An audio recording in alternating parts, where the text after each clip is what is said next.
9 deacons for the Diocese of Rockford are ordained as permanent ministers for the diocese Saturday. The 2024 class comes from throughout Illinois, including Rochelle, Rock Falls, Marengo. One is even from Carpentersville. Most Reverend Bishop David Malloy performed the ceremony to put these men into the permanent diaconate for the Diocese of Rockford. These ordination ceremonies locally happen once every 2 years.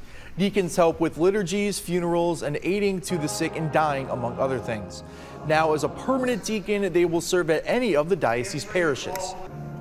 These are men who are ordained because they have felt a real calling, that Christ has called them not just to be active in the church, but to be active on His behalf.